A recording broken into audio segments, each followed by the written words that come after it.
Good evening. I'm Carla Hayden, Librarian of Congress, and welcome. Well, thank you. Thank you very much. Because on this evening and on behalf of this great institution, it is my sincere pleasure to welcome you to Climate Change, Nature, and the Writer's Eye, the Library of Congress Prize for American Fiction event honoring 2018 winner, Miss Annie Proulx. Now you can clap.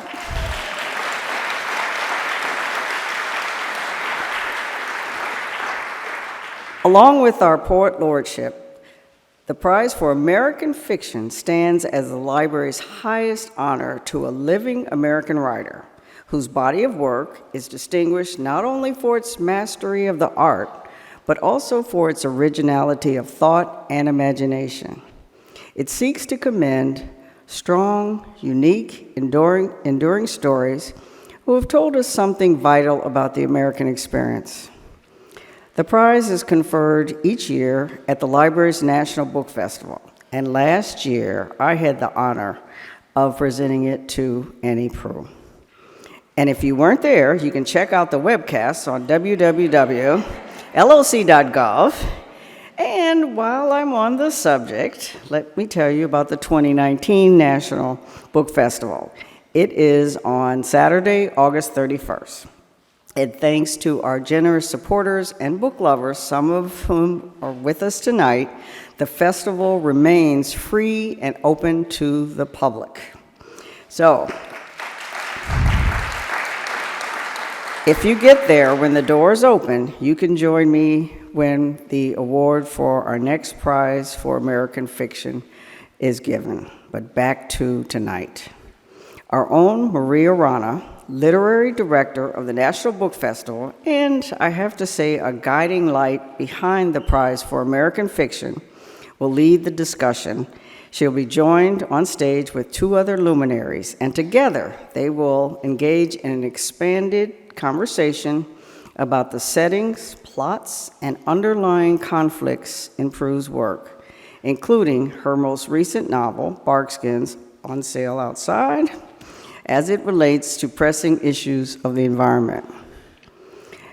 As Ms. Proulx said herself, writers who use the wide palette of the natural world command an important vantage point from which to observe the issues of climate change, rising seas, animal and insect extinctions, or the loss of woodlands.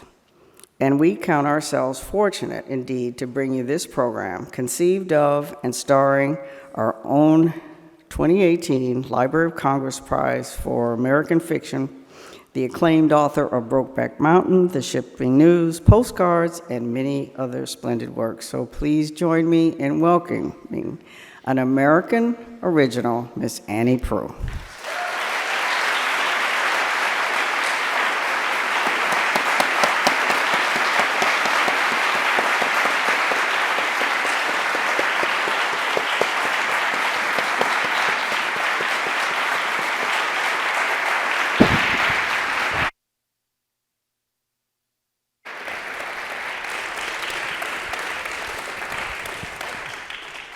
Thank you very much, Dr. Hayden. It's a great pleasure to be here. My name is Maria Rana. I want to thank you for coming out on this first day of spring, when it's a lot lovelier to be outside.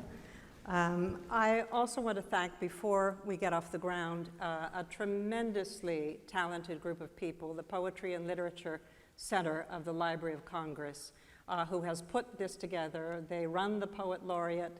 They run the Prize for American Fiction, and I want to call out their names: Rob Casper, the director of the Poetry and Literature Center, along with his tremendously wonderful lieutenants, Anya Cratney and Ann Holmes, who have put together this program.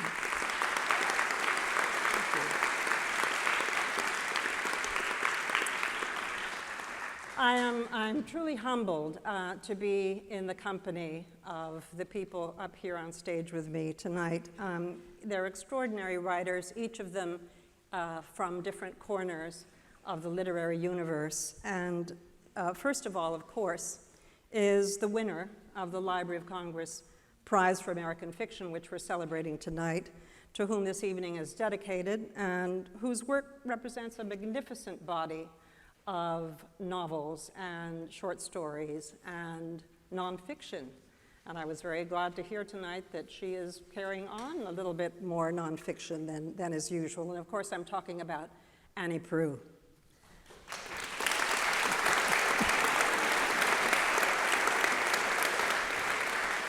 I also have an internationally celebrated novelist from India whose wide-ranging books, be they fiction or nonfiction, deeply explore the human condition, the realities of the world that we live in, and the foibles and failures to which the residents of this planet are often, too often, prey to.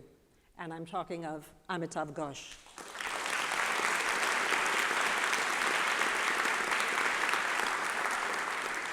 We have a distinguished journalist and author whose work has done much to clarify the complicated questions of planetary history, ecology, and environmental science, and pulls it off in a wonderfully clear, lively, and engaging prose. And I'm talking about Peter Brannen, right here.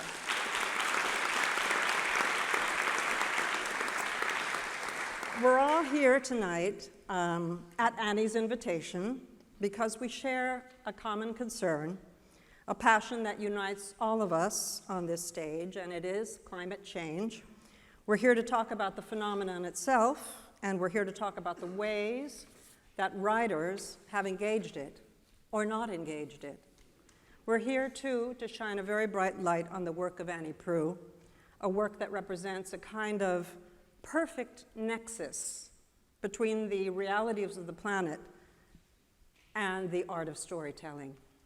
Every year, the Library of Congress Prize for American Fiction holds a spring event to honor our prize winner, but also to hold a mirror to some of the themes and preoccupations that lie at the foundation of a writer's fiction.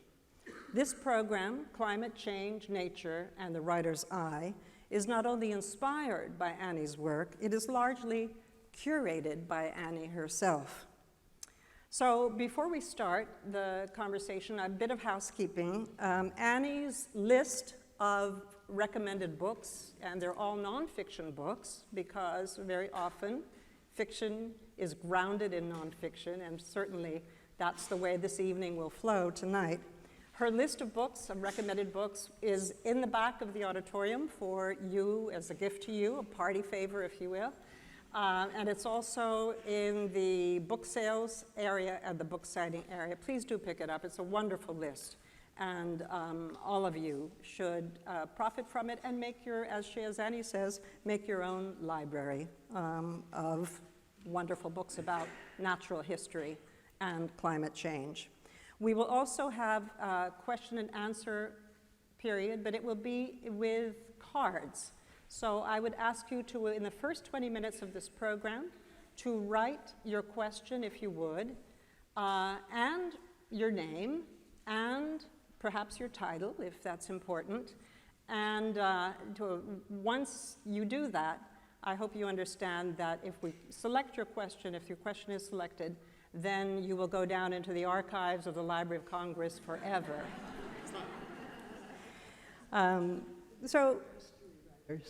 Sorry? The favorite natural history writers. They're Put on the card. They're natural, yes, and exactly. Please put on your recommendations, your own recommendations. Annie's very right to say this, of the natural history writers or fiction writers who treat natural history in ways that have connected you in some way, in an unusual way. Please do that as well. We'd like to know that too. I don't need to introduce any of these people, but let me just say a few words about each. Annie Proulx was born in Norwich, Connecticut. She is the novelist of great renown who's produced, among many, Postcards, The Shipping News, Accordion Crimes, and of course, Bartskins, and wonderful story collections. My favorites happen to be Close Range and Bad Dirt, the Wyoming stories. She's won the PEN-Faulkner, the Pulitzer, the you name it, the National Book Award, and of course the Library of Congress Prize for American Fiction. Her concern for the environment, I think, rings true in all her works, all the way back to postcards, really. You can trace this.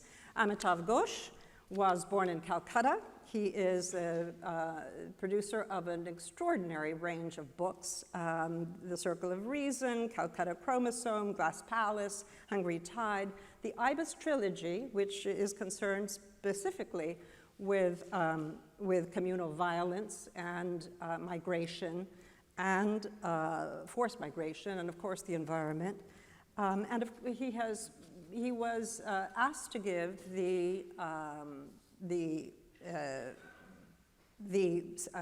what is the name of it? Lectures. Yes, the lectures, thank you. The lectures at the University of Chicago, very extraordinary lectures, and he chose to dedicate all of his lectures to climate change, and the book that came of it is called The Great Derangement. I recommend it highly. Peter Brannen, who is the son of a librarian, so we like that very much. He is an award-winning science journalist whose work has appeared in the New York Times, The Atlantic, The New Yorker, The Washington Post, and The Guardian, among numerous other publications. His book, The Ends of the World, the subtitle is Volcanic Apocalypses, Lethal Oceans, and Our Quest to Understand Earth's Past Extinctions, has been named one of the best books of 2017. And what is so important about it is that it offers a solid context for exploring the questions of modern climate change. The book concerns 5 mass extinctions that have taken place on this planet in the past 500 million years. Scientists now believe that climate shifts of this century, of the 21st century, have analogs in those 5 extinctions. And Peter is interested in deep time and will continue, I'm told this evening, in another book on deep time, and they're thrilled about that. I want to ask each of them, starting with Peter, to give us a little idea of their positions on climate change, the environment, and the work that they do. Peter? Well, first of all, I have to say that I'm so honored to be here. The humanity and economy of prose and dark humor in Annie's writing has been something I've tried to emulate my whole career, so I'm just thrilled to be on the stage on the same stage as Annie. But yeah, I come to climate change from sort of a different perspective in that climate change is often talked about something that happens on computer models, and it's something that happens in the future, and it's all very theoretical. And for the past few years, I've been obsessed with this idea that comes from geology, which is that this is actually an experiment that the planet's run a bunch of times in the past. And rather than argue over the parameters of a computer model, you can go out to an outcrop with geologists, and they'll point out some dark line in the rocks and tell you exactly what happens when tons of carbon goes up into the air all at the same time. Sometimes it's completely catastrophic, and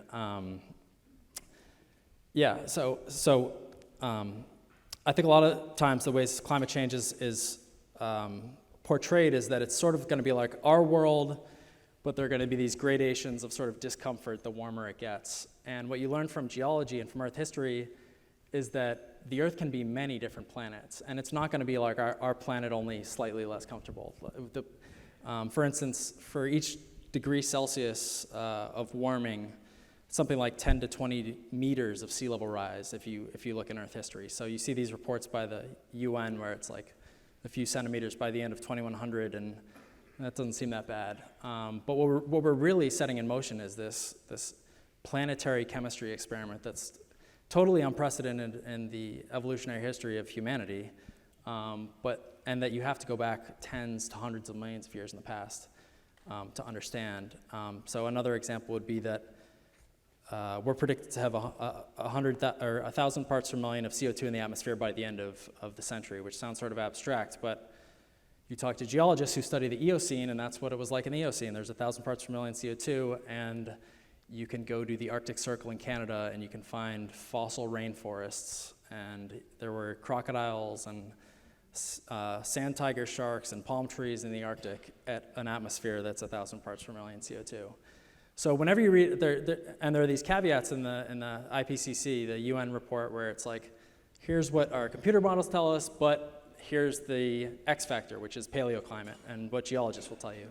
And it seems like the planet is way more volatile and more responsive to these kicks that we're giving it now than we tend to imagine. And from a writer's perspective, it's just, for me, it's just so evocative, the fact that you can go to the tundra in the Arctic Circle and there will be fossil tree stumps coming out of the ground, and you can see fossil crocodiles everywhere. And it sort of, for me, scratches the same itch as science fiction. To imagine our future, it's not just going to be like our world, only maybe slightly less comfortable. We're really,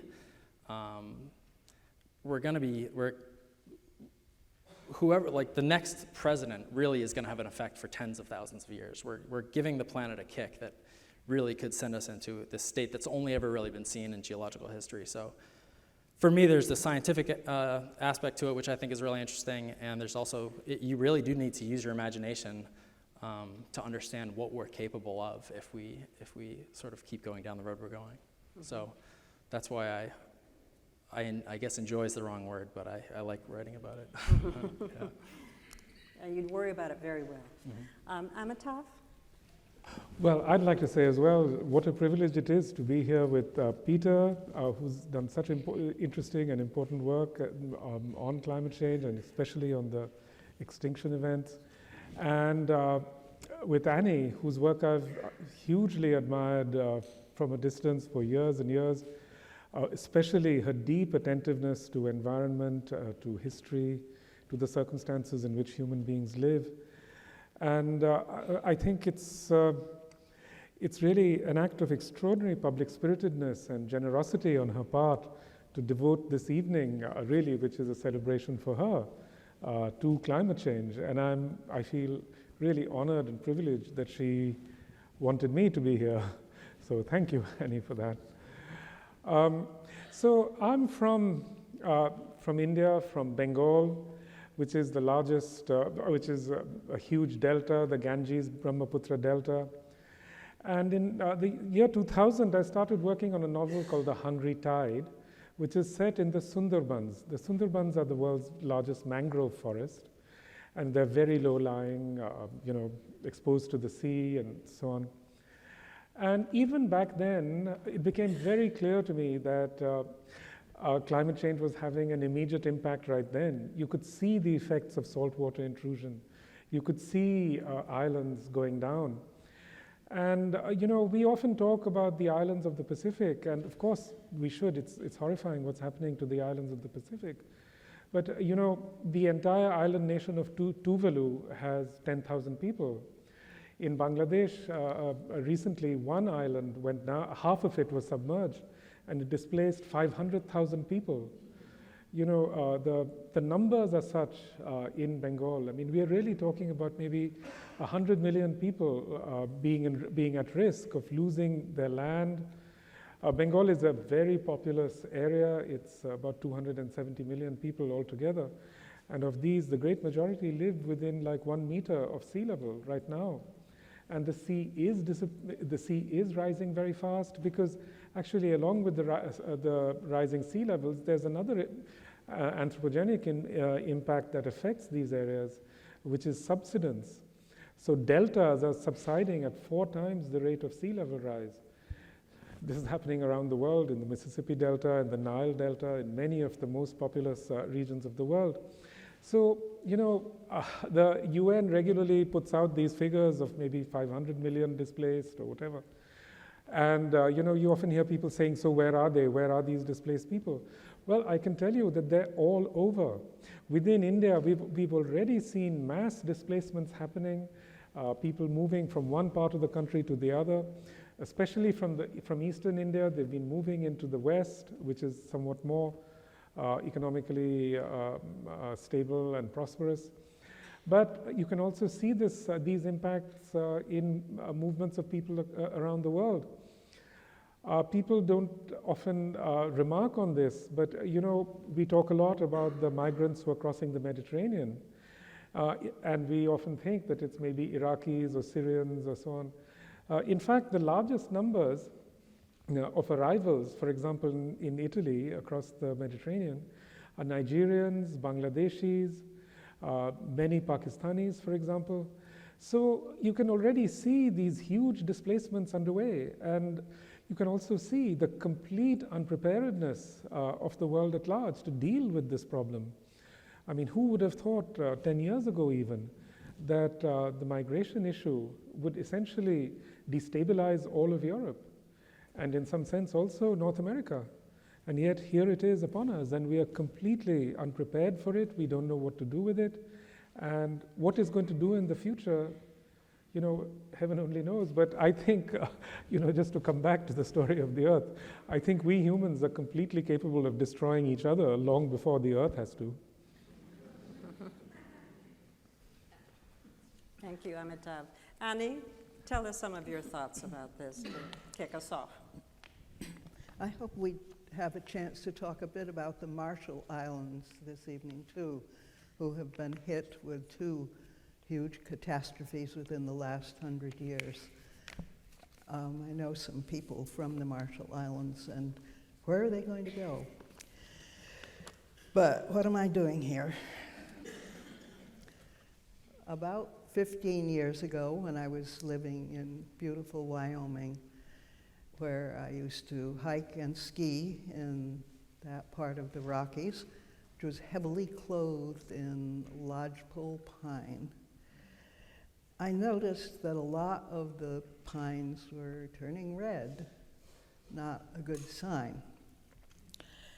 And I asked around, I asked some of the forest service people, forest circus as they rudely called it there, what is causing the death of the lodgepoles? And they said, they're just a few old ones. They're sick, and it's different. The forests are fine, not to worry. But I drove a lot because I was between the little town I lived in, Saratoga, and Albuquerque, exactly 555 miles from my doorstep to the place in Albuquerque, a 9-hour drive. So I got to drive down the spine, and I could see for myself a lot of red trees. And I began doing some research, and I found that the Forest Service had been created in 1905, this beautiful organization that was going to care for the forests. And I found out that one of their first jobs was to replant all of the denuded acres that had been timbered out in the late 19th century in the Rockies. There was mixed conifer forest in those days, and it was cut and cut and cut. So the wonderful new Forest Service came out with guys and shovels and little seedlings, and they planted in neat rows hundreds of thousands of lodgepole pines. The life of a lodgepole pine is roughly 80 years. And so from 1905 to 15 years ago when I was looking, those trees were senescent. Yes, they were old, but they were also suffering the effects of a long drought, and the pine bark beetles had moved in. The trees were too weakened by the drought and their age to withstand and to muster their natural defenses against the pine bark beetles, and so they died. And the red forest gradually turned to gray, and many of them are still standing, waiting for the fire now. Around about that time, I moved away to the Pacific Northwest, where there are also plenty of forests still standing. Quite a few clear cuts too. And there encountered an entirely different kind of thing. But I could not get over the feeling of all of those hundreds of thousands of dying pines, and I decided I would write a book This is about the time I was just learning something for the first time about climate change, and I knew I couldn't possibly write a book about climate change. It was too vast a subject, and I didn't know enough. I didn't know anything, and it sounded like a lot of people didn't know anything. Also, everything that you touch is connected in some way to climate change. So there was nothing I could write about that wouldn't lead me into this extraordinary labyrinth of one twisting tale after another. Some of that I tried to preserve in plots, but I chose the shortest, smallest period of time I could think of to show anything of change in the natural world, and that was 300 years. I couldn't make it any briefer than that. So I began with Maine and worked across North America and went to New Zealand, where I'd been many times before. They logged out all their fabulous kauri long ago. I wanted to add Indonesia and the Amazon, but the book was too large by then, and my editor was afraid. I was afraid, so instead of adding to it, I cut and maimed the book as far as I'm concerned. But we'll see what happens. It was an effort, not an effort that could ever succeed, but I wasn't smart enough to realize that at the time. I'm not smart enough to realize it now, but I'm not going to write another novel. I have not been able to get climate change out of my mind. It haunts me day and night. It's all I can think of. It's all I want to write about, because it's more than the elephant in the room. It's the room. It's there, and I'm curious in many different ways. So if I write about it, it will probably be in essays. Instead, I've gotten to be quite involved with citizen science, and those of you who know me, and there are quite a few here that I do know that I'm a bug for citizen science. Right now, budget is being cut for sciences quite severely. Scientists have had a hard time recently anyway, for the last 30 years. But with less money, there are less grad students and less people to hire to do some of the scut work. That's where the citizen scientist comes in. I myself am involved at this time in a fascinating experiment. A researcher with the Washington Department of Fish and Wildlife has started a new study of clamshells. There was great alarm about the tiny pteropods, a little tiny snail that has been showing signs of damage on its shell. It cannot make a proper shell. Something is affecting it. And people are thinking, what is it? Well, it's suspected that it's acidification, you've heard of ocean acidification. It's a very wrongly named process. It should be ocean alkalinity reduction. It's not acid, it's still alkaline, but it's just enough to bother a lot of creatures that live in the sea. So this experiment that I'm involved in with quite a few other citizen science people is to clean and weigh clamshells in the Puget Sound, Strait of Juan de Fuca area, which is where I live now, and do this every year for 28 years. And the PI, the principal investigator, will be measuring that against the ocean alkalinity, the ocean pH, let's say it what it is, pH, and to see what connections are there, if there are any.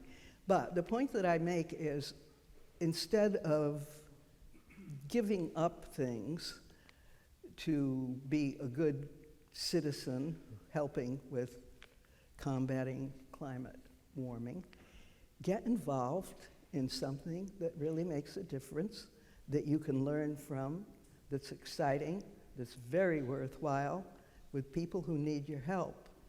And I took a look, and I found that in the DC area, there are some very tempting projects looking for help. Monitoring rabbits and chipmunks, gathering data on springtime frog calls, watching for bumblebee queens, counting the unfortunate birds that have collided with windows, and Delaware has room for stream stewards, monitoring kestrel decline, watershed research, and counting fish species. Most of these help us learn where we are with regional climate change. And if you haven't ever done any citizen science work before, I think you'll be very pleased at becoming part of an extremely worthwhile project. It's fun, you learn something, and you meet some terrific people. So that's my message. Thank you. Thank you.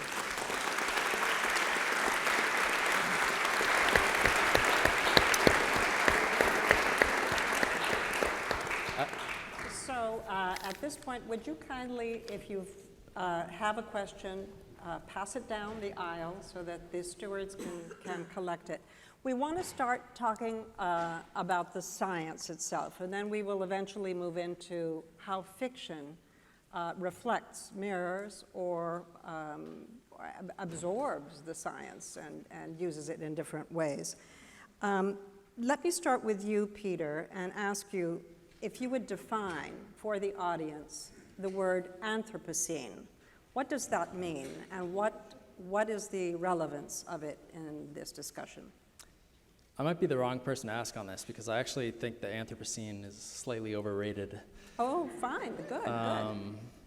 Yeah, I mean, so for the last 2.6 million years, we've been in this ice age that's gone, dozens of times. We've had these warm interglacials, and then for 100,000 years or 40,000 years, you're in this deep ice age where there's a mile of ice on top of Boston, and sea level's 400 feet lower, and then we come out into these warm periods, and then for some reason, for an obvious reason, all of civilization starts a few thousand years ago, and we call it the Holocene, even though it's very clearly this interglacial between this ongoing ice age. So if we weren't here, there's good reason to believe we'd be going back into an ice age sometime in the next few thousand years, where North American ice sheets would advance, and then the Earth would wobble a little bit, and then there would be more sunlight in the northern hemisphere summers, and the ice sheets would disappear, and then they come back, and so we're just in one of these weird little interglacials in this longer ice age. That if you scale that back even further, we're on this long decline from the greenhouse of the dinosaurs when CO2 was 1,000 plus parts per million.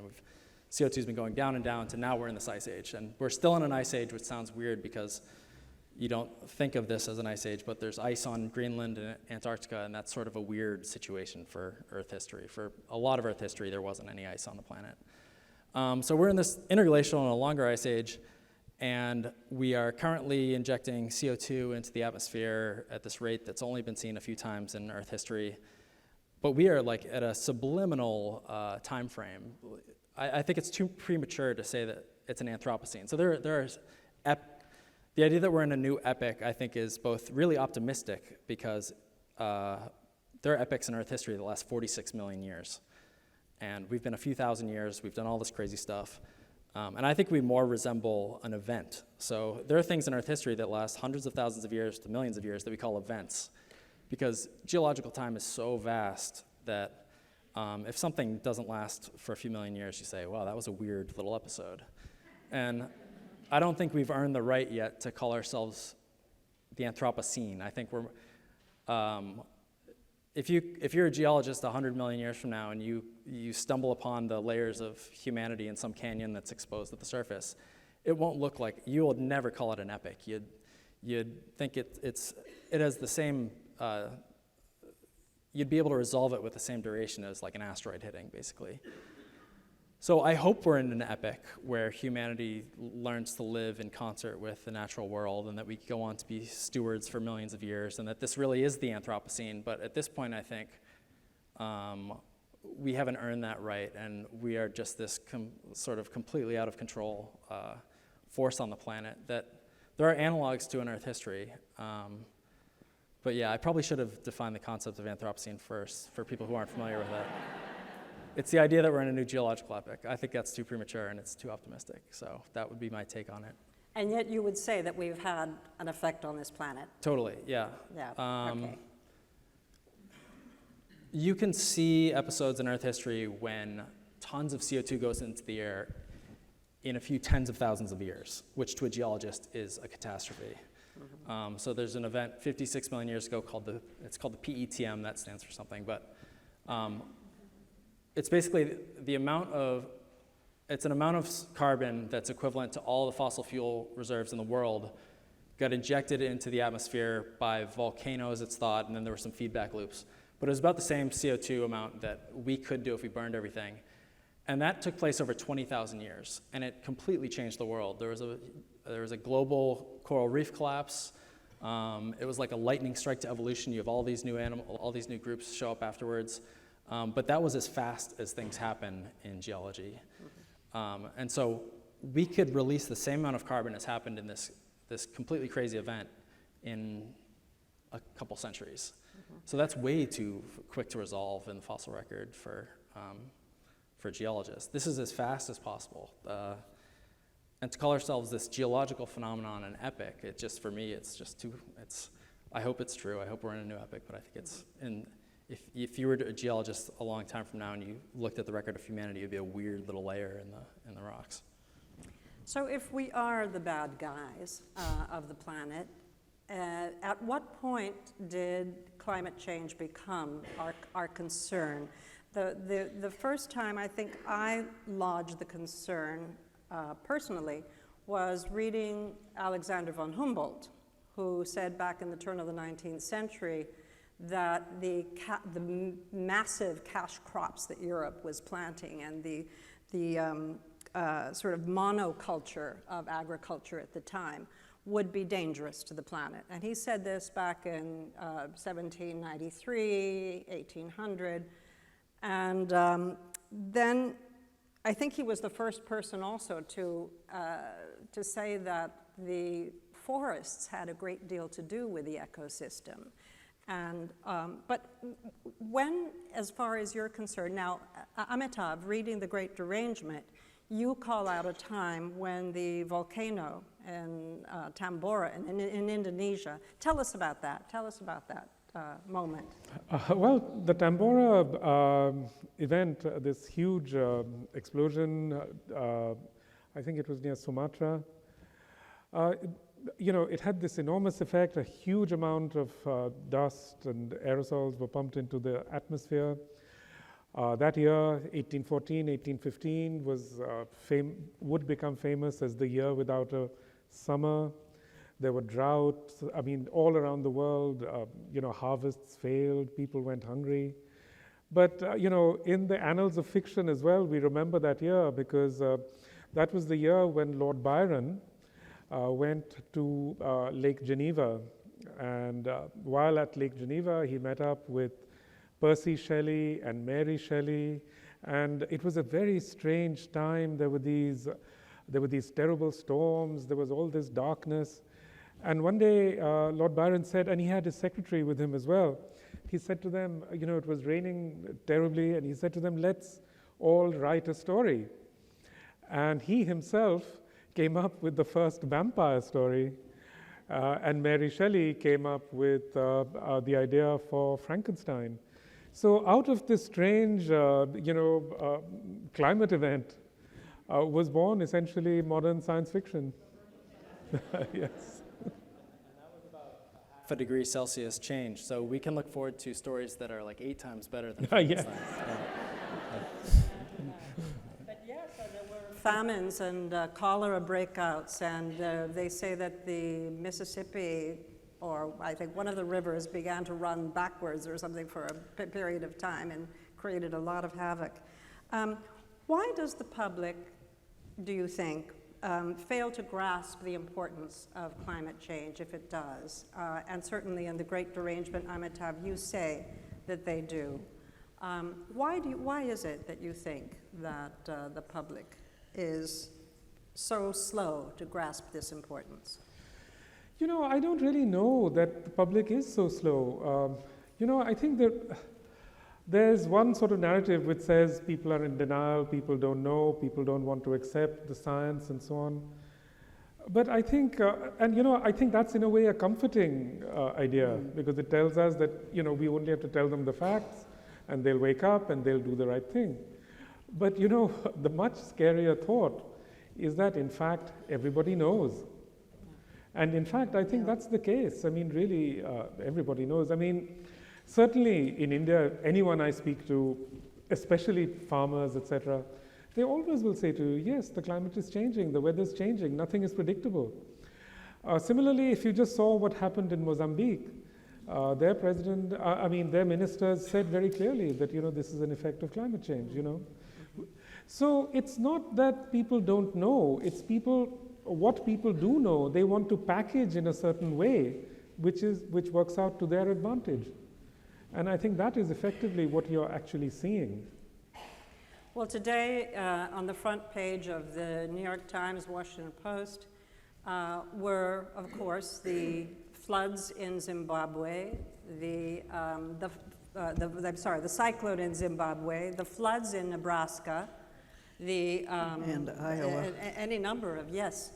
And so, I mean, it's reported, Annie, but it's still something of a media failure somehow.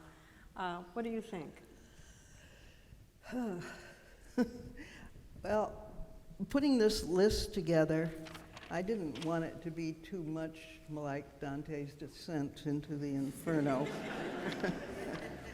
which is why I urge everybody to make their own list. But there is a book on there that I'm really not able to speak about, and I'm wildly curious. Amitav has read it. The Kari Marie Norgaard, who is a sociologist at the University of Oregon, Living in Denial, Climate Change, Emotions, and Everyday Life. And I gather it's about, well, you can explain it better than I because you've read it. Sure. Yeah, I think in a way this was perhaps the most depressing book I've read in recent times. You know, it's a study of a small town in Norway. She doesn't really name the town, she gives it another name. But it's a town that makes its living partly from winter sports. So the snow is disappearing, so they can't really have their winter sports anymore. At the same time, this town, the people there are extremely well off, extremely well educated, extremely political. At the drop of a hat, they'll march against racism, they'll march against inequality, they'll march against any number of things. And they're also extremely well informed about climate change. They have to be, because they're seeing, all the snow disappearing. But they never speak of it. They never speak of climate change. They're never interested in doing marches for climate change. So, you know, that's what makes you realize that really, in a sense, this idea that we have that climate change is a cognitive issue, you know, that people just can't reckon with the ideas. I don't think that's the case. There is something much more profound over there, which calls into question really our ways of life and contemporary civilization in the most fundamental ways. Mm-hmm. It's not a question that can be answered, really.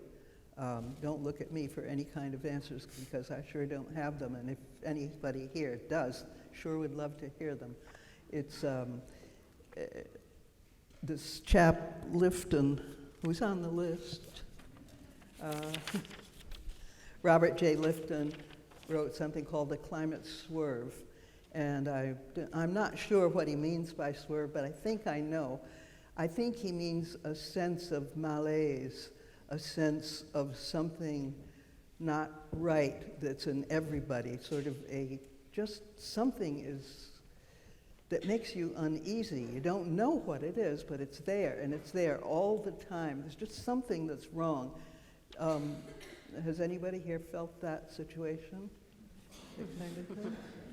Yeah, it's a real thing. He calls it the climate swerve, and he has a rather detailed explanation of what he means by it, but I think he means that it's an uneasy feeling. We all know something's wrong. We don't know exactly what it is, and we sure as hell don't know what to do about it. So there we are. That's the ordinary person. There are persons who know what to do about it, but I'm not one. A kind of awareness, yes. And one of the arguments, we were talking about this backstage, is that while people will say, while global warming, yes, is an important issue and a serious challenge, and climate change is something that should concern us, industrialization in the developing world has lifted a lot of people out of abject poverty. And so how do you argue that? Or how should we argue that from your point of view?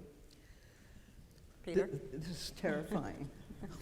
It really is. Well, I think there is something fundamentally unjust about the fact that There's just not enough to go around. yeah, well, the U.S. and Western Europe was able to industrialize by burning fossil fuel, and that why can't China and India do the same thing since we did it and now they're not allowed to? Well, yeah, if they do, it's the end of the world as we know it. So I think that's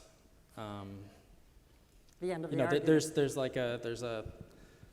there's a unresolvable tension there about the past few centuries and the next few centuries that we just can't keep burning coal, or else we are gonna kick the planet into this state that has been seen in tens of millions of years. So I don't think there's any easy answer to that, and the sense of injustice about it is valid, but it's just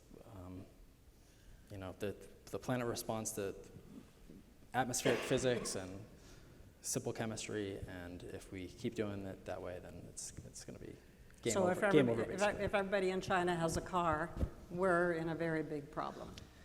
But why should they not have a car when everybody in this country seems to have one? And who's to say that they're not going to have a car, or that they shouldn't have a car? That's the problem. Mm-hmm. We are increasing our numbers, this incredibly invasive species, humans, by 1 billion every decade. That's a lot of people. And it would be lovely if everybody could have a car, and if everybody could be warm, and if everybody had enough food to eat, and if everybody had peace and surety in their lives.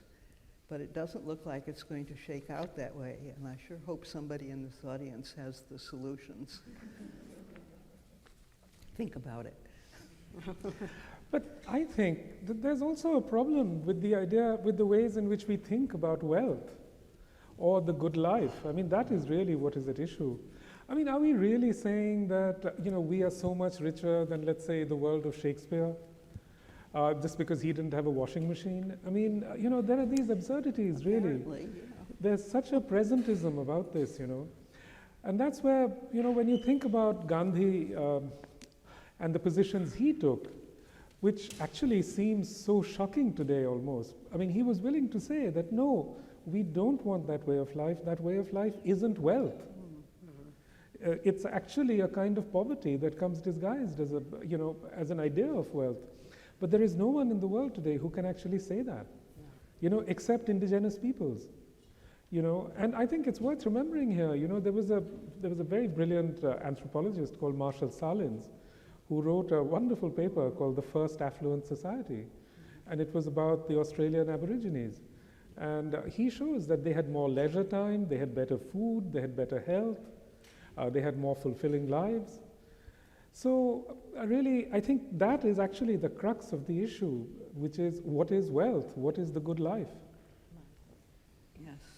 Let's shift gears now and talk about what we do as writers with this subject. Amitav, you have written about forced migration quite a bit, and forced migration, as we know, it can start with, in this country, of course, the famine in Ireland that brought so many Irish, the diseases and famines throughout Europe that brought so many migrations to this country.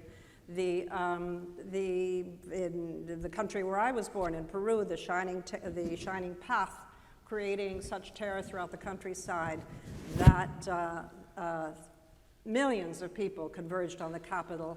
And of course, what did that do to the desert coast? Enormous impact on that. And there has been a lot of writing and fiction and nonfiction about this. Amitav, tell a little bit about your forced migration inspirations. Well, you know, as I was saying earlier, obviously when your land is invaded by water, you are forced to migrate. The Pacific nations are also going to be forced to migrate. But, you know, I think I spent this a lot of time in these last couple of years visiting, you know, refugee and migrant camps in Italy, and actually speaking to a lot of migrants. And it so happens that by the accidents of birth, I speak a lot of some of the languages that migrants speak. And it's one of the curious things you discover, that people who write about migrants almost never know their languages. So you get a vision of these movements, such as, you know, they're seen from the outside like billiard balls, you know, who are just being impacted and they're bouncing off like that. But I think that's a profoundly wrong view, you know. You know, there is this aspect, the environmental aspect of migration, but there's another very, very important factor behind it, which is technology.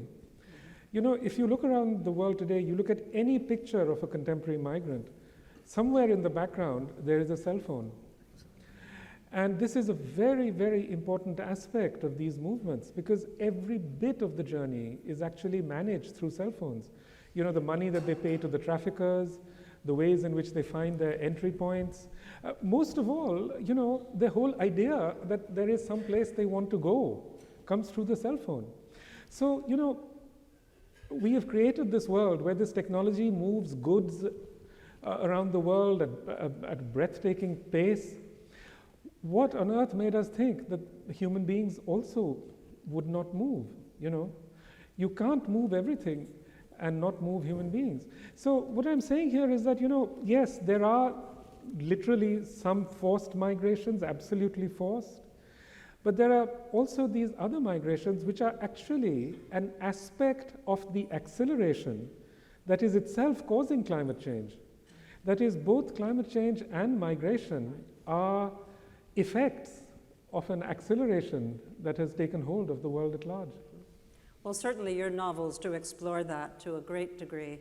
I was thinking back at fiction that actually does deal with climate change and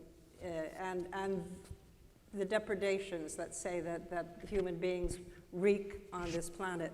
And I actually went all the way back to the Bible, to Exodus, to the Old Testament, where the Old Testament God sends plagues to the Egyptians, and he says, and quoting God, says, "Go up to this land that flows with milk and honey, but I will not travel among you, for you are a stubborn and rebellious people. If I did, I would surely destroy you along the way." Do you think, Annie, that fiction about climate change and other environmental issues, and which you have done so magnificently, and especially most recently in Barkskins, can teach us or show us something that, let's say, scientific reports cannot show us? Perhaps, and I think it depends entirely on the reader. I would be inclined to look more at film. Books are not what they used to be. When I was a young person, books were the indicator of a country's intelligence, culture, etc. But it's films now. People watch films and television, and I think that's where we have to go. Wouldn't it be nice if there were something about climate change that were like Stanley Kubrick's How I Learned to Love the Bomb and Stop Worrying, or whatever it was. What was it called? Dr. Strangelove. We need a climate change Dr. Strangelove. The film version, not a real one, please. So yeah, I would look at film. I would look at reading. This list is a good place to start, but make your own list. Write your own book, if it comes to that. It needs input from everybody. That mean, we can't just sit there and wait for somebody else to do it, because nobody's going to. We're just going to procreate. That's what we're good at. Well, let me ask the science person in the room. Is there something that fiction and that the imagination can bring that the very writing that you do, which is science writing, cannot, or can do better?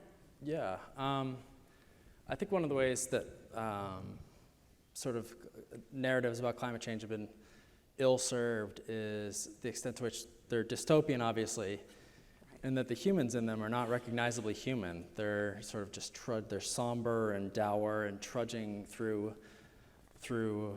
this post-apocalyptic wasteland. And the humans don't act like that. Humans find humor and humanity in every situation they're in. And I think a lot of sort of the fictionalized versions of what a climate change future looks like are sort of these almost like Victorian morality tales where people are just like, have all the joy of a medieval religious triptych, basically, rather than...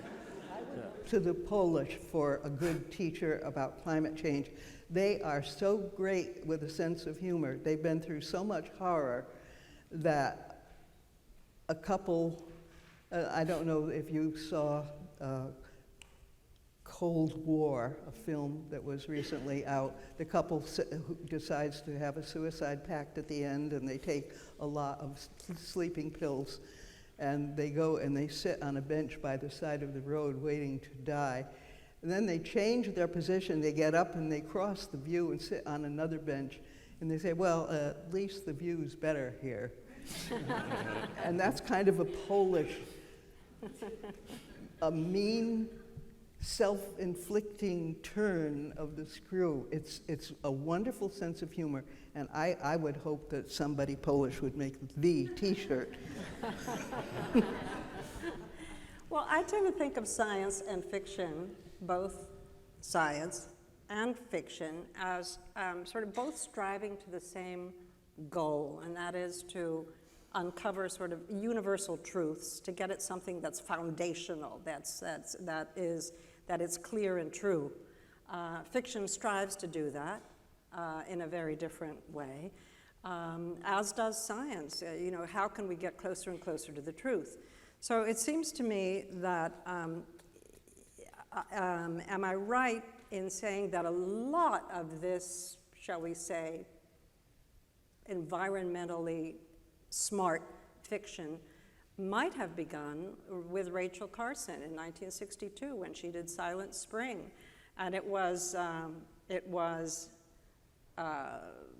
at that time, I think that a lot of people's imaginations took hold as, look at this, it's going to waste, we're losing it, and imaginations were fired by that. Am I wrong? No, not wrong. It's interesting, but that's not really why DDT disappeared from your friendly neighborhood shelf. It's because it lost its efficacy rather quickly. So it was the decision of the company that it wasn't going to be a big seller. And Rachel Carson just threw kerosene on the flames, but really there was a problem with the product itself. I do remember that in about the same time, J.G. Ballard published his book.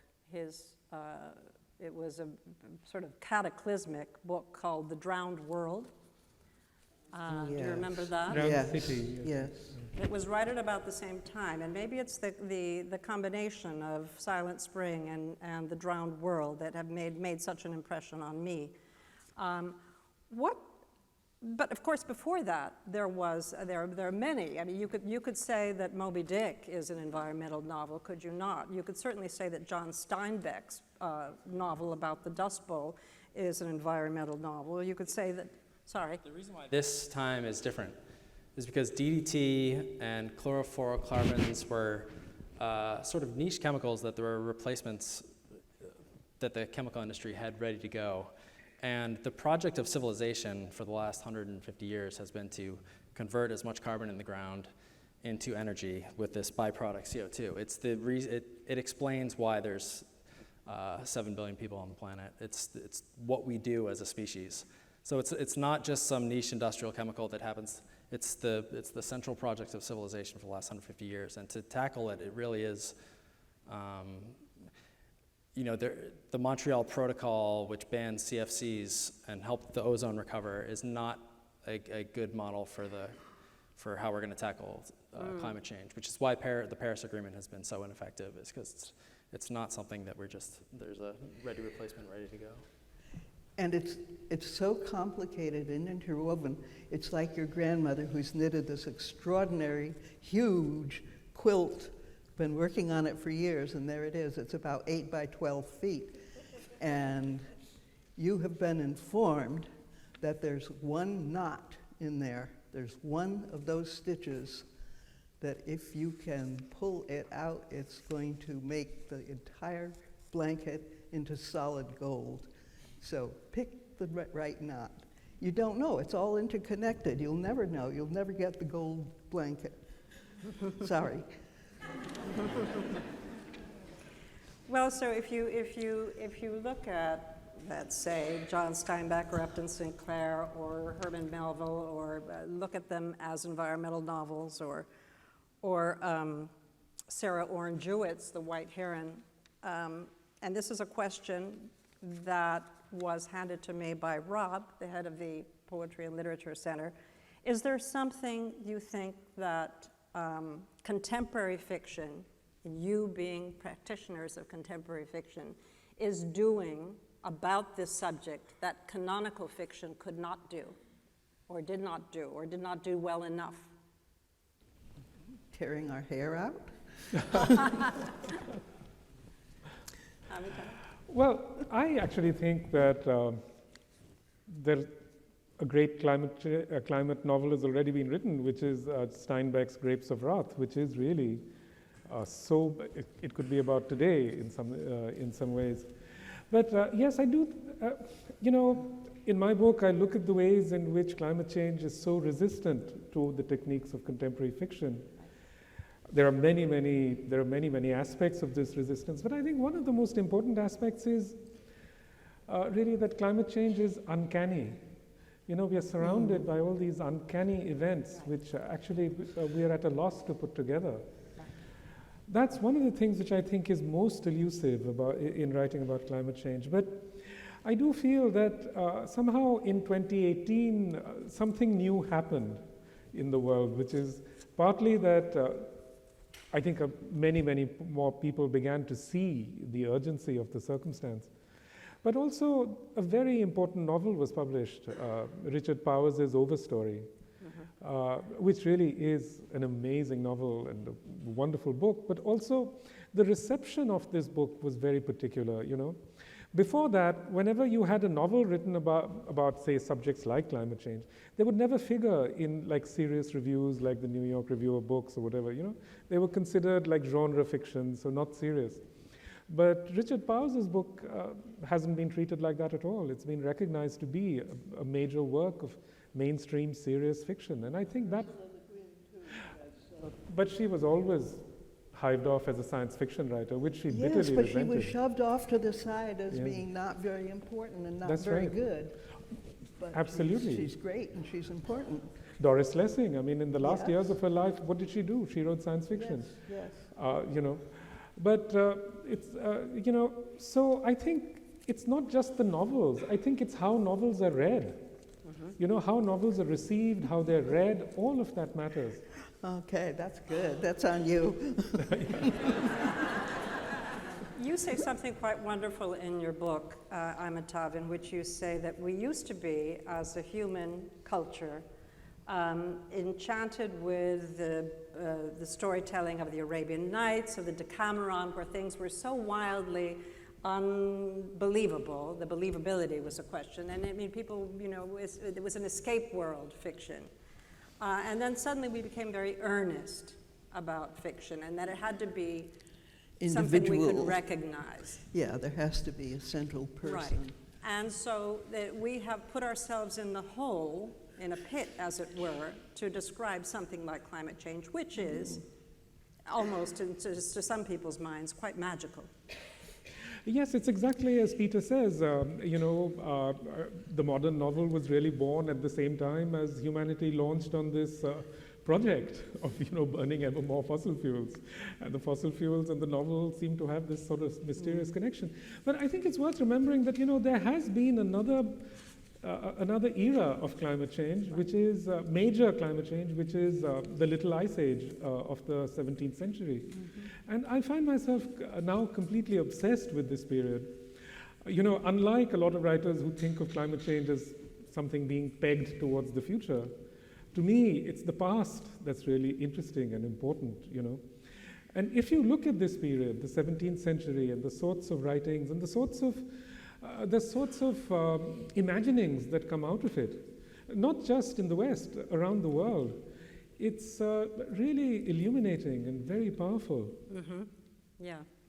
I don't think people understand the extent to which climate is the fabric upon which all of human civilization's been woven. So the ancient Egyptian empire starts right after this period called the African humid period, where this savanna was green, basically. And it's thought that as from the early Holocene, there's changes in the amount of sunlight that comes into the northern hemisphere, and for arcane reasons, the Sahara dries out and becomes this arid desert that it is today. And it seems like one hypothesis is that as the Sahara dried out, people consolidated around the Nile at exactly the same time that the African humid period ends. And it actually, because people had to collaborate now and they all were in the same place, it actually launched the start of Egyptian civilization. And then there are later events where a big volcano went off somewhere on the planet and it might have suppressed the monsoon. And you see at the same time in Egyptian civilization there are increased priestly decrees about how powerful they are and overthrowing of royal families and things like that. So climate has always been sort of the, you can tell yourself this story about how royal families wax and wane in these wars and these battles and things, but it's at a certain point we are sort of subjects to these larger forces that we're now meddling with. So it's different now. Yeah. This time. There is now this sort of efflorescence of fiction that proclaims itself cli-fi, climate fiction, cli-fi, eco-fiction, Anthropocene fiction, and something called solar punk fiction, which apparently deals with biotechnology and that sort of thing. So there is a sort of groundswell of people who are dedicating themselves to this. A lot of it is experimental, a lot of it is science fiction. Very little of it is literary fiction. Poetry, of course, is very aware of climate change, has always been. And art, yes. And of course, you see the concern floating around even when people don't write about it, as in Nabokov, who was obsessed with butterflies, and actually did the citizen science thing of finding out that the blue butterfly actually took the same route that the humans took when they went over the Bering Strait and came down, and that's why they're down in South America. And he discovered this, he tracked it in the way that you're tracking clamshells. And it became very much a force, although he didn't, it flutters through his fiction. It isn't actually a concern of his fiction. So when we talk about cli-fi, or we talk about solar punk, or we talk about these which are very concerned with actually producing something that is climate fiction, is it best perhaps to let it float through in a kind of subliminal way in one's fiction? Yeah, people are thinking and people are writing about it, and who knows? It's part of the swerve, maybe. Right. It's part of consciousness that something's going on, and any way that you articulate it, I think, has value. So I have to check up on some of this stuff.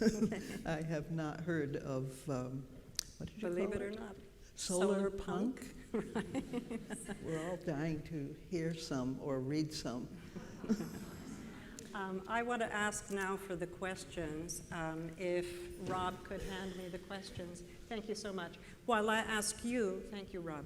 While I ask you, Annie, to give us a little bit of background on what inspired you and what was your, the point at which you sat down and said, damn it, I have to write bark skins and it has to be about deforestation and I'm passionate about this subject. What was the point that drove you to this book?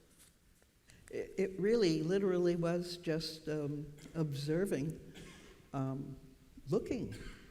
I used to ski a lot. One of the reasons I lived in Wyoming was for the Champagne snow. I had 18 years of fabulous skiing on back trails that were never used.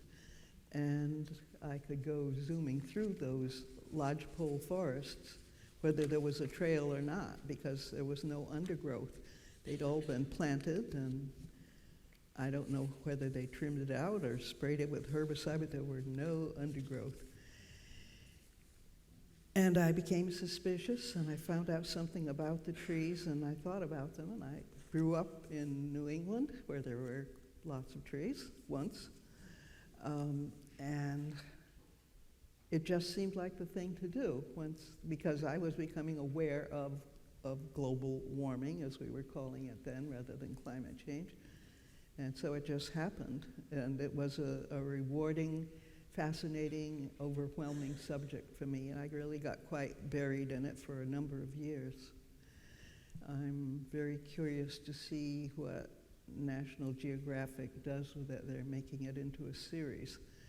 And I'm glad it's National Geographic because there aren't many good forest places left to photograph. And they have great photographers and they know all the right places, so I have hopes. We'll see. But yes, I decided though that writing a novel about climate change was beyond my powers. So I'm concentrating more on essays and, again, on observation.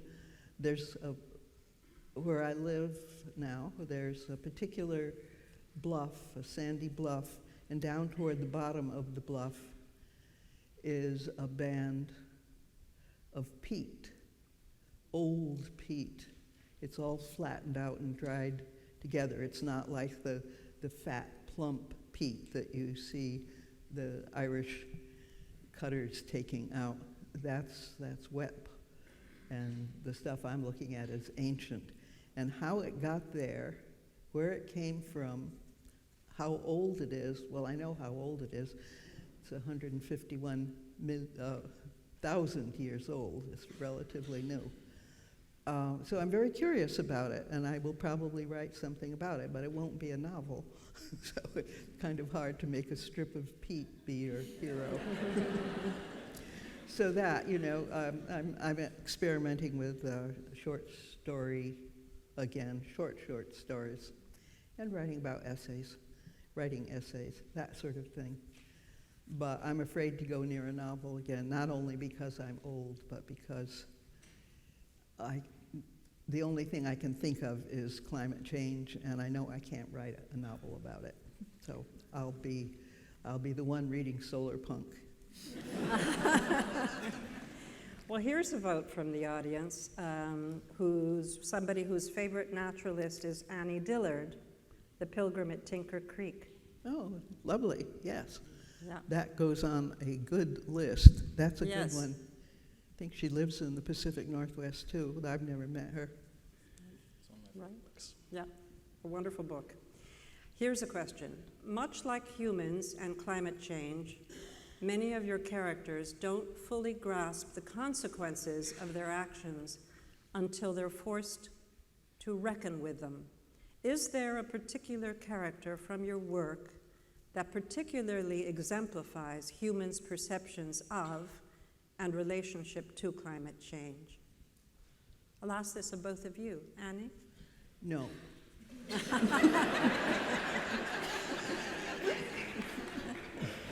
Really not. No, not in my case either. I would say that really, you can't, I think, set out to write a novel about climate change. I mean, climate change is so vast. Yeah. But it's also just the reality. So I think that, in a sense, is the problem with those genres that you mentioned. I mean, rather than treat this as the reality that we live in, they're trying to create a kind of projection. Right. Right. It was like Cormac McCarthy's The Road. It's the after effect of the apocalypse. Yes. Peter, were you going to say something? I was going to say I've met an actual person who I feel like exemplifies humans' relationship with climate change, and that's I drove across the country with this former oil geologist who, one of the sneaky things among many that oil companies do is that people who are interested in dinosaurs get degrees in geology, and then you graduate and they give you a six-figure check and say, want to hunt for oil with Exxon. And so he went that route, worked on oil rigs, and then started learning from Earth history that there are these events, like this one in particular, the end Permian mass extinction, which was the worst thing that's ever happened. It's caused by CO2 and runaway global warming. He started to research this as a geologist, quit his job as an oil geologist, and now is getting his PhD studying this event, and thinks that if we burn all the coal in the world, we're all going to die. But he still maintains, he still has a share or a partial ownership of a natural gas drilling rig in the country, because people are very good at compartmentalizing their lives. And he'll tell you the story of how it's a bridge fuel, and people need this energy, and he's just sort of meeting a market demand. And I think that's a great encapsulation of our, all of us are implicated in climate change. These lights are on, we drove here. Right. So We are the culprits and the perpetrators. yeah, and Yeah. yeah. Your friend exactly. sounds a little bit like an Upton Sinclair novel. yeah. Speaking of culprits and oil geologists, New Mexico people have a very wry sense of humor. And some years ago, they have a good geology department down there, and some years ago, a trio of, before that, I don't know how many of you are familiar with Albuquerque. To the east, there's the great stony arm of the Sandias. To the west, there are 5 cute little volcanoes, little black pointy volcanoes in a row on the western horizon. Everybody in Albuquerque looks at one or the other or both of them during the day. 3 oil geology students graduated from the University of New Mexico some years ago. And to celebrate, they had a wonderful idea. They loaded up an old Jeep with a number of old tires, and they drove out to the volcanoes, and they put the tires inside the caldera of 2 of the volcanoes, and they set them on fire. Back in Albuquerque, people noticed black smoke coming out of 2 of the volcanoes. They called the geology department, and there was hysteria. How did we not see this? What is it? And vehicles began rushing toward the volcanoes, and they met 3 shamefaced but grinning graduates coming down the hill again. So this is the kind of thing that you bump into every now and then with oil geologists. There's a sense of humor there. It's not quite Polish, but it's close. Here's a question from someone whose surname is Savage. I can't quite read the first name. And it's a question for you, Annie. How did your childhood in Norwich, Connecticut provide you with a foundation for interest in nature? My mother came from a family of amateur naturalists, My mother was greatly influenced by Jean Stratton Porter's Girl of the Limberlost. That was her favorite book. And she had an affinity for swamps. And when I was very young, she took me into a swamp, which was pretty interesting.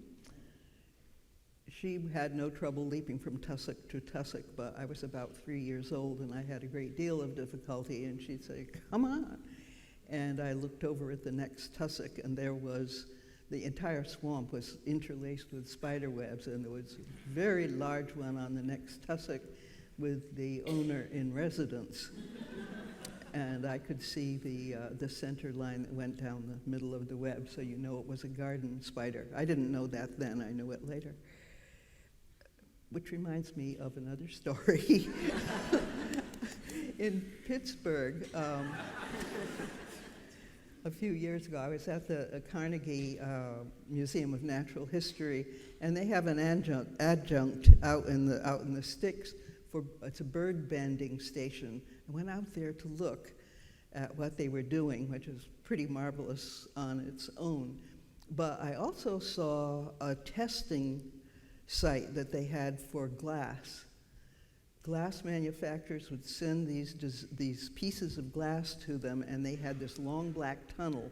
When they caught a few migrating birds, they would let them go at one end of the tunnel. The sheet of glass they were testing was at the far end with daylight showing through it. And the birds would be released at the other end, and if the birds were let loose, they would fly toward the light. And the goal for the glass makers was to have some kind of glass that deterred the bird, and they would veer away. The glass that worked had a design in it that humans could not see, like the garden spider's center line. And I read somewhere along the way that the spider had worked up this design in the center of its web specifically to keep birds from crashing into it. So you see how things get tangled up with each other. A childhood memory turns into a thing about glass testing in Pittsburgh. I mean, that's how life is. That's wonderful, wonderful story. Here's a question from Eliza Hayes, who's 18 years old. Glad you're here, Eliza. She's a Colorado College student, and her question is, do you think technology has contributed to the disconnect humanity has with the natural world? How can we combat this amongst young people? Yes, I think it absolutely has. I mean, people live on their screens now, you know. I often think, I remember in my book I write about this weird event in New Delhi many years ago when I was a college student. And I was walking down a street and suddenly a tornado came and I had the good sense to run away from it. But I think if today, I would probably have stopped to take a selfie. So it's better. Things are better in that respect. Well, you know, I can't tell you, I've met so many people who risked their lives on the Mediterranean. And when I spoke to them about it, you could see that for them, they thought that they were invulnerable, really, because their lives were lived, you know, on their phone. And I think this is something, a profound disconnect between people and their circumstances that's really entered our whole world. I mean, in effect, that's what climate change denial, if you like, that's what it is. Yes. Are you saying that your cell phone is a kind of armor? It's more than that. I think you begin to dwell inside your cell phone. So that it's a very powerful technology. Yes. Very powerful. You're not there yet. Not quite. No. Here is another suggestion for a naturalist, Wendell Berry. Yeah, a good one. Good friend, did you say? A good friend? A good one. A good one. No, I never met Wendell Berry, no. Indeed. And here's a last question. In addition to citizen science, how can we link effective fiction and nonfiction writing with truly powerful advocacy to create a global movement to address climate change. Well, that's a campaigner out there writing. That's a, how do we muster the writing forces? I think you described that it's happening. Yeah. We're back Well, Peter's to doing it. solar Peter's punk doing again. it, Yes. for sure. Yeah, Peter's making us very more important aware. because he bridges a chasm. I don't know how many of you here who are not scientists have ever wrestled with trying to read scientific papers, but it's hard. And most of the time you can't get them anyway because there's a paywall. But someone like Peter who can understand that material and put it into effective, interesting, and vivacious prose is very, very valuable, and that's what we're needing right now, are people who can make the bridge between scientists and the reading public. It would be a big, big help. So there should be special writing classes for that specialty. Take care of it. Well, I think that that's a clear clarion call, if I've ever heard one, Annie, and may it go out into the world. I want to thank Annie for this wonderful collection of talent here. Amitav, thank you. Peter, thank you very much. Thank you for coming.